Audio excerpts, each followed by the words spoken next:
Magandang umaga po sa ating mga babayan. Good morning, friends, dito sa ating discussion today. And we'll be discussing about animal communication. Marami mga nagtatanong, ano ba itong animal communication? Ito ba'y kailangan sa day-to-day na buhay ng isang pet owner? And of course, hindi lang pet owner, kundi iba pang mga tao na talagang nakakaramdam na ng kanilang pagmamahal sa mga animals. Kasi iba hindi pa nila nararamdaman yon. But I think it's about time that we have to think about animal welfare, animal safety, animal health. Ayan na. And we have here, friends, mga kababayan, mga kaibigan sa ating tabi. Wala iba kundi po si Miss Marie Chris ng Voiceless Whispers. Good morning and good day, Miss Marie Chris. Say hi to our friends sa mga nanonood ngayon. Yes, good morning. Maraming salamat for inviting me to this discussion. Maganda ring opportunity ito para sa akin para at least maipaalam ko sa mga tao kung ano ba talaga yung animal communication at kung anong madudulot nito sa improvement ng buhay ng isang pet owner. Marami mga nagtatanong about animal communication. Is it really important na magkaroon tayo ng animal communication? Important, I think, depende yan eh. Case-to-case basis din. Hindi naman sa lahat ng pagkakataon kailangan yung animal communication. Alright. Merong mga instances na ato yung lagi kong pinopromote sa page ko, no? Kapag may mga issue yung pet owner sa animals nila, whereas hindi na kayang isolve ng veterinary medicine. No, for example, ang pinakamadalas na nakokonsulta sa akin, yung mga cats na umiihi kung saan-saan. So, even though na-check na ng doctors, ng vets, na wala namang problem sa urinary, na wala namang lumabas na negative sa blood work nila. Walang problem sa loob ng Yes, katawan. oo. Biologically, walang problem yung cat. Pero, meron pa rin peeing behavior na hindi nila ma-address. Ano yun yung hindi na-address na yun? Yung peeing behavior na, halimbawa, umiihi pa rin kung saan-saan, gano'n. Kahit na binigyan na nila, inattempt ng bigyan ng lunas, inattempt ng bigyan ng mga iba pang form of relief, Meron gano'n. pa rin. Meron pa rin. So, sa mga ganong there bagay, is a problem behind that pain. hindi natin masasabing may Okay, pain, okay. Kasi when we say na may pain, parang ina-assume natin na talagang Na in meron. pain yung animal. Oo, but it's not always the case. Alright. So, dahil walang biological issue, minsan pupunta yung pet owner sa akin, ano ba yung talagang nangyayari? Bakit nagkakaroon ng peeing behavior yung mga cats? So, sa mga ganong bagay, importante yung animal communication. Alright, so yun. Now, the most important here, how do you do that kind of communication? Sa anong pamaraan? Intuition ba yan? Telepathy ba yan? Or you're using some tools to communicate with the animals? So, bago ko sagutin yung question na yan, no, gusto ko munang i-define na yung animal communication kasi hindi yan yung bastang nag-uusap tayo na, halimbawa, ikaw yung cat. Uy, hello, good Yung morning, gano'n, diba? Parang, ano gusto mong personal food today, gano'n. Uy, kumusta ka na? Parang ganun. Parang Okay, ganun. okay. Hindi siya ganon na parang i-expectin mo na sasagot yung hayop sa'yo. Like, meow, meow, meow, ganon. Tapos behind that meow-meow, meron siyang meaning. Oo. Hindi po ganun yung Okay. process ng animal communication. It's about connecting with the animal on an energetic level. So kahit na hindi kayo eye to eye, face to face, kahit na hindi kayo in the same room, Alright.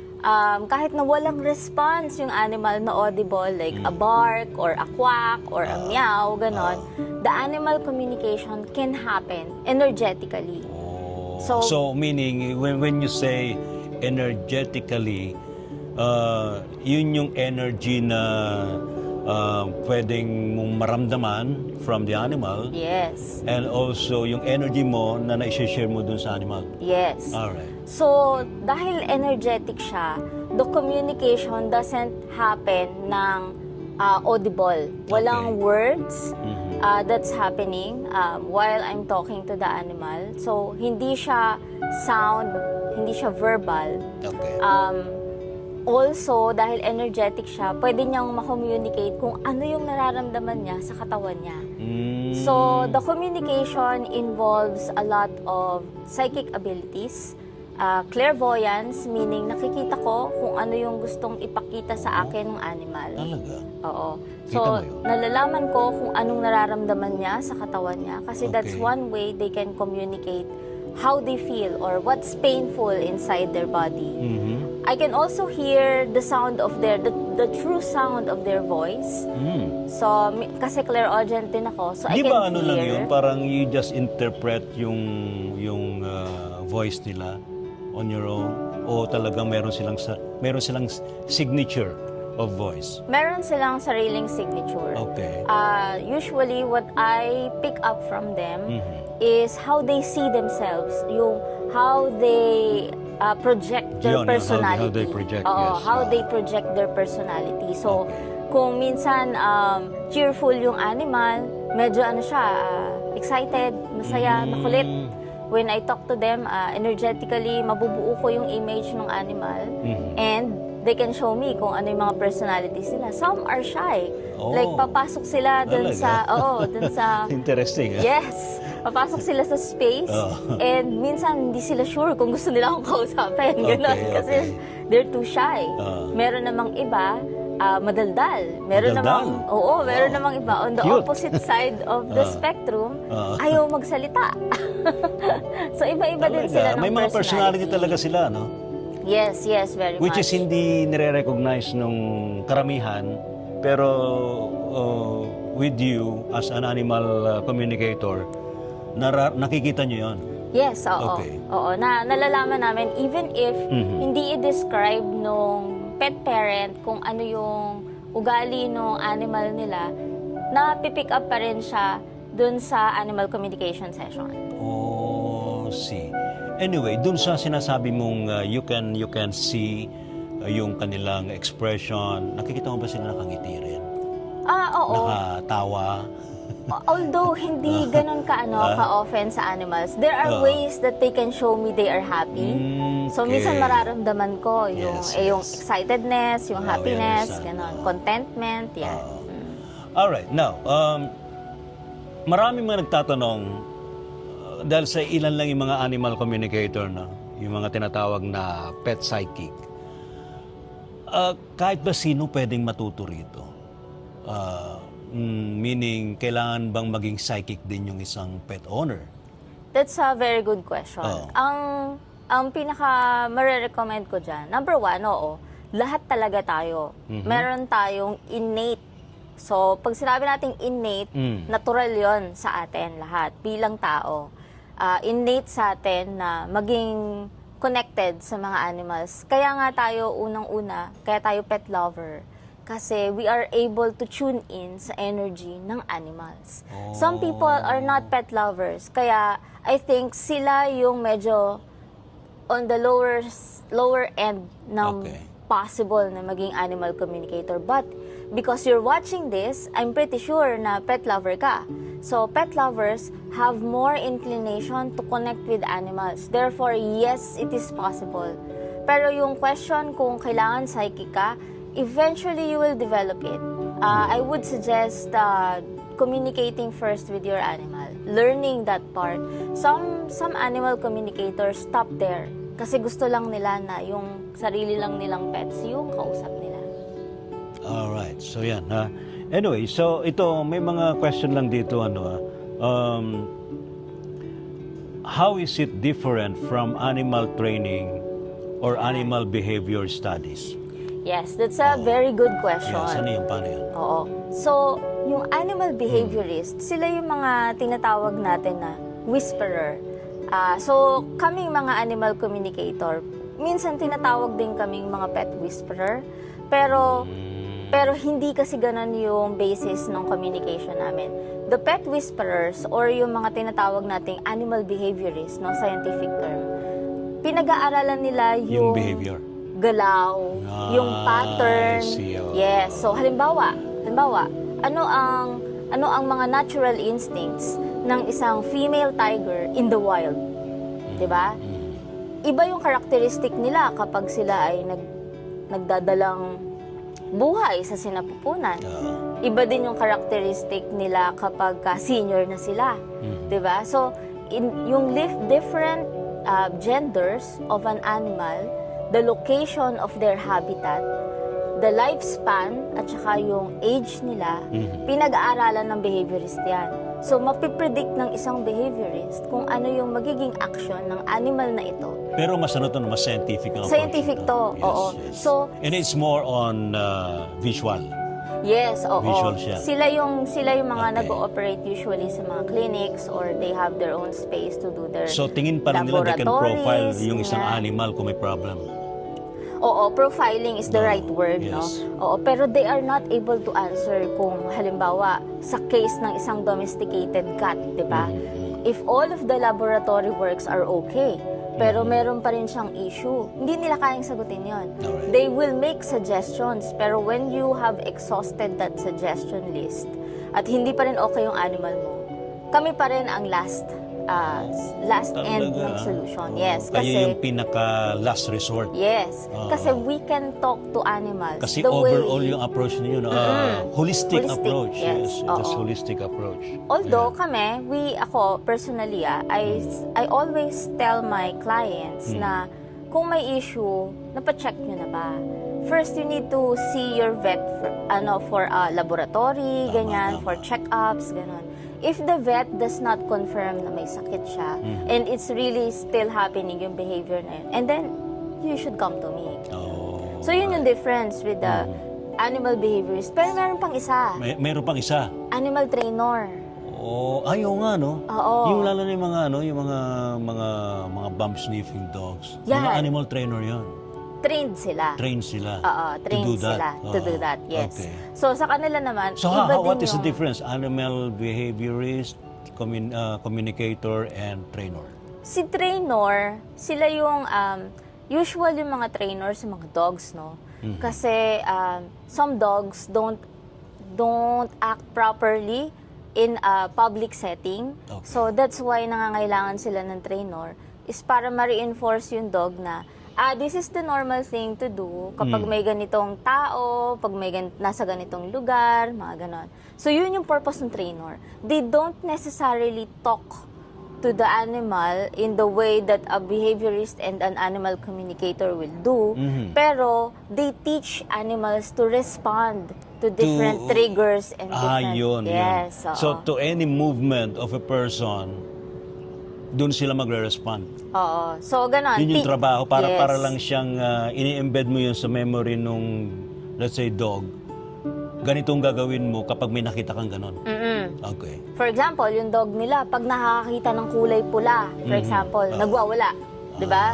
So, the trainer, pwede nilang dalhin sa trainer yon kasi wala namang sakit eh. Di ba? Pero meron siyang kakaibang quirky behavior pag nasa public siya at nakakita siya ng red. So, the trainer can help with that. Oo, yun. Pero kung halimbawa, dumaan na sa training, tinanong na yung behaviorist, wala namang medical issue sa vet, di ba? Then still, they can come to us, kaming mga animal communicator, kasi that's the time we can ask the question, why are you doing this? What is happening to you? Kapag ba nag-iingay yung let's say dog, aw-aw ng aw-aw, buong magdamag, maghapon, hindi tumitigil. Based sa inyong experience as animal communicator, anong ibig sabihin? Marami siyang possible na ibig sabihin. So again, I'm ruling out the fact na may sakit yung dog, ha? Okay. Okay, so from energetic reasons, marami na ako na-encounter na ganyan. Yung isa, ang nangyari sa kanya was, at night, nagigising, umiikot-ikot siya on her Parang own. hinahabol yung kanyang buntot. Parang gano'n, oo. Pacing, umiikot, tapos kumakahol, tapos hindi makatulog the whole night. Okay. So, yung case ng dog na yun was, merong ghost yung bahay nila. Oh! Oh my ghost! Oh my ghost! Talaga? Yeah, so may ghost So nakikita niya, nadidisturb siya. Oo, nadidisturb Kaya hindi siya makatulog. Yes, oo. Oh. Okay, so that one, confirmed yun ng owner kasi marami So they na rin can see ghosts now? All animals ba nakakita ng mga multo? Yeah, oo, they do. They do. Oh Kasi, my God. kasi ghosts are also energies, di ba? And Yes, because yes. animals are very energetic, correct. Oh. na ano nila yun, nagkakaroon ng overlap sa energy field. So, Oo. nadidistinguish nila na meron. Okay. So yun So yung- that's number one. That's the number one reason. Oo. Okay. Number two, some dogs na, yung isang nakausap kong dog, no, they go to the mall, tapos bark siya ng bark. So nung kinausap ko siya, ang sabi niya sa akin was, nagbabark daw siya kasi Ano? tinatawag daw niya yung mga ibang dogs. Kaso hindi siya pinapansin. Ganun? Oo. Kasi nga naman nasa mall, diba? nagpapapansin siya. Nagpapapansin siya. So, may nakikita siya mga dog somewhere, gusto niya makipaglaro. gusto niya makipaglaro. Nagpapapansin siya. Ay, dito ako, parang gano'n. Oo. You want to Pero- play? Parang gano'n. Pero since small yon, very restricted yung movement. Kaya Okay. yung mom din niya, hinihila lang siya. Parang you can't go there, ganyan. Siya naman, nagpupumiglas at gusto niyang makipaglaro. Alright. That's number two. Yes, okay. Meron namang isang dog na ultra shy naman siya at medyo ano siya, hypersensitive. So, kapag laalis sila ng bahay, na-anxiety siya. Nagkakaroon siya ng anxiety kasi hindi daw niya alam kung saan siya pupunta. Gusto niya, sure siya kung saan siya pupunta. Okay. Pag hindi niya alam yung place, parang naninervyo siya. Ganon. Alright. So, siya naman, nagbabark siya kapag natatakot siya. So, in an unfamiliar place, the sound of the voice of the animal is what brings it comfort. Kaya they bark. So, So, number 3 yun. Yeah. So Meron far, pa? puro mga ganon usually Okay. yung mga cases nila. There are parang behaviorist case where the animal barks to signify that there's a threat, di ba? Yung mga ganyang bagay, yan yung mga predictable. Very interesting, ano? Marami siguro mga talaga interested na, ganun pala yun. Ganun pala yung nangyayari sa aking pet. Alright, another question here. Yan, ha? How accurate is animal communication? O nga, no? Gaano ka-accurate? 100% ba to? Mayroon bang 50-50% lang? Or depende sa yung communication with the animal? Yeah, that's a good question. There's no such thing as accurate sa animal communication. But I will tell you that yung mga reading mostly is around 90 to 98% accurate. 90 to 98. Yes. Almost 100%. Wow. Almost din naman, but I'm not Wow. saying that everything is accurate. For example, no, this is the reason why hindi ako tumatanggap ng mga questions like, what's your favorite color? Kasi What's parang your default lang favorite yan, no? food? Parang Oo. default. Oo. Some parents, some pet guardians do that, no? Kasi parang cute, di ba? You want to know what your pet's favorite is. Pero useless na yun kasi alam mo na rin ng pet owner kung ano yung nakasanayan mo. Dapat, ng pet, oo. diba? Pero I would explain this further, no? When we use the word favorite kasi, sa mga tao, Oo. ang ibig sabihin ng favorite is yung bagay na pinapaboran mo, yung mas madalas mong gusto, di ba? Okay. Pero pag in-explain mo yon sa animal, minsan yung favorite nagiging desire. For example, if I ask the favorite color, ganon. Sasabihin niya sa akin, my favorite color is yellow. Tapos pag sinabi mo naman dun sa owner na, wala namang kaming yellow dito sa bahay. Bakit yun ang sinasabi niya? It's because the pet is desiring that color. So hinahanap niya yun? Yes. Alright. So yung word na favorite is not easily explained sa animals. That's why I don't like the questions na may mga involved na ganon. Okay. But we can reframe the question in a way where pwede nating tanongin yung animal na, itong kulay ba na to, does it make you happy? Yan, kasi nga... I think mas okay. Oo. Pero syempre, kung gano'n ang tanong, lahat ng colors tatanungin ko sa kanya. Kasi gusto mong malaman yung favorite ilan ba color. yung mga colors na pwede mo itanong? Diba? Oo. Pero let's go back to the question of accuracy. Yes. In terms of asking questions about behavior, feeling, and pain level sa body, I would say it's really very accurate. I have not had an experience where sumagot yung animal sa akin and then I relate the information about the reason ng behavior and then hindi nakarelate yung pet guardian. Wala pa ako na-experience na gano'n. So, kaya yung mga questions na ini-encourage ko sa mga clients ko is yung mga kinds of questions na talagang they need an answer for. Yung bagay na hindi masasagot ng science at ng mga behaviorist. Okay, may dagdag lang ako doon sa accuracy, no? Kasi normally, psychics, kapag nakita nila yung isang tao, nakikita nila kung ano yung mga elements ng may behavior at kung ano yung mga problema. Pero iba, actually, most siguro, no, hindi sigurado. So, they use some tools like cards, others are using some gadgets or device to support yung kanilang first impression. How do you do that in animal communication? That's a very great question. Oo. Actually, ginagamit yung mga extra tools na yun, not because hindi kami sure. Usually, ginagamit namin yun when we have the intuition na parang nangangailangan si pet parent ng visible proof. Oo. Something to see. Kasi yung way of communicating with the animals is us receiving information from psychic informations, 'di ba, na pinapadala ng animal. Pero minsan kailangan namin ng something visual to show the pet parent that there's something happening. So kaya gumagamit din kami ng cards kasi the oracle cards are visual. Okay. So you can pick up images and then the images bring up some feelings, no? So kapag pinakita mo yan doon sa pet guardian, halimbawa, there's a star, and there's a moon, and there's a box of gifts. Ina-explain mo yan sa guardian. Oo, ina-explain ko yun. Okay. So, they will understand immediately na, nga, no, this feels like opening a present. The feeling of being gifted with something. So, there's visual. Kaya gumagamit kami ng ganung tools.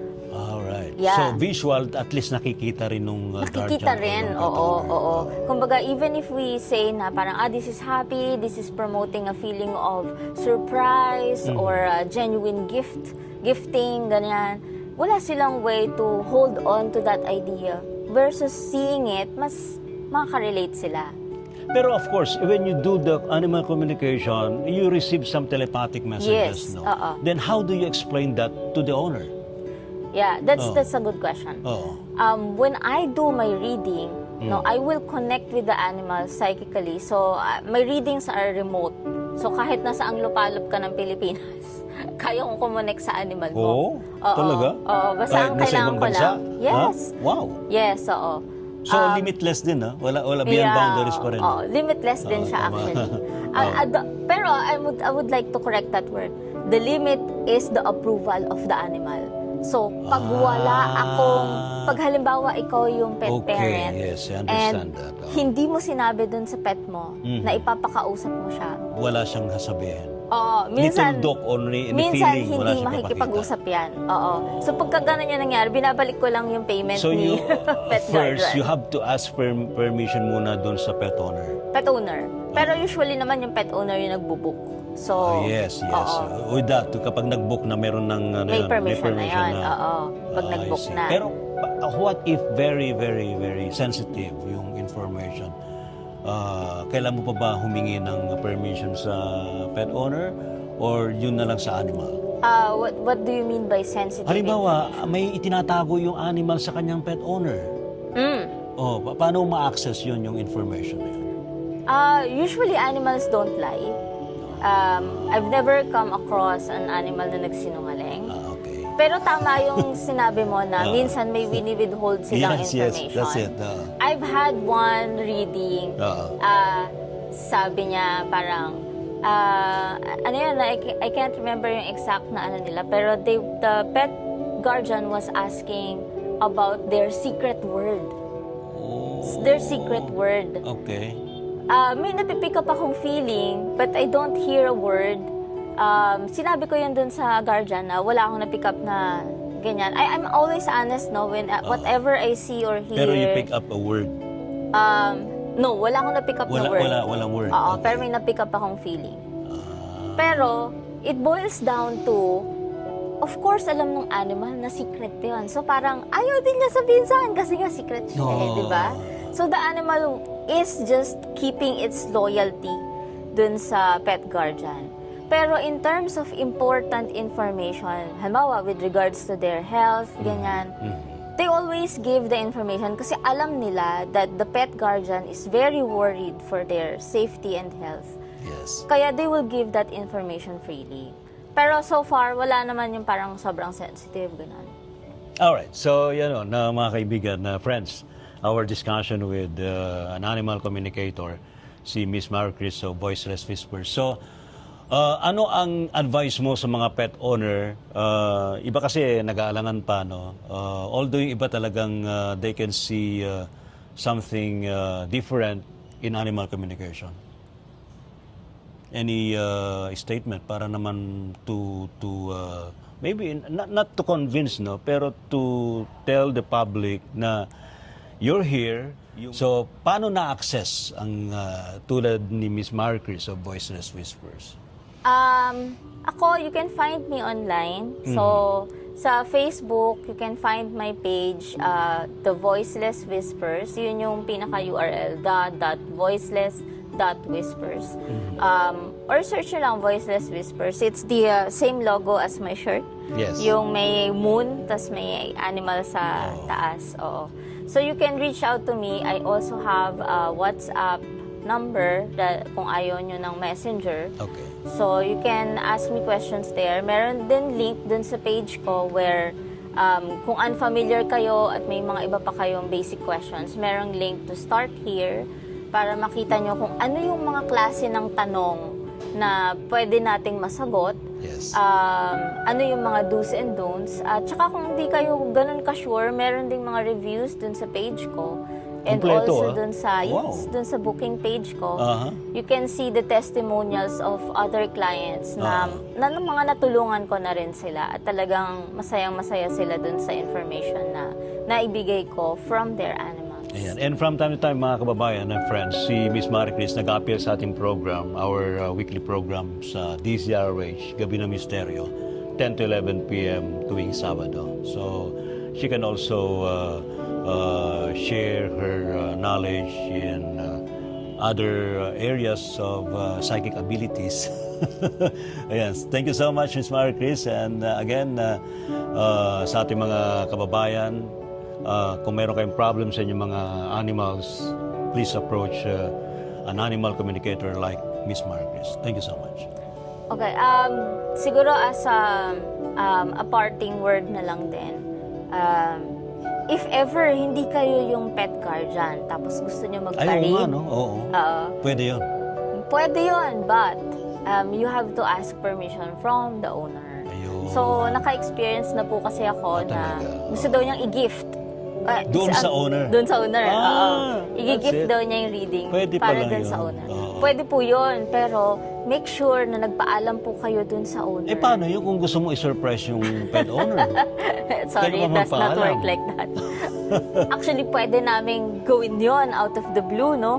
Pero, we operate according to ethical grounds also. I So, may see. ethical policy din po ako na Okay. sinusunod. Let's just about respect that, Yes. protocol. That's the Yes. protocol. Oo.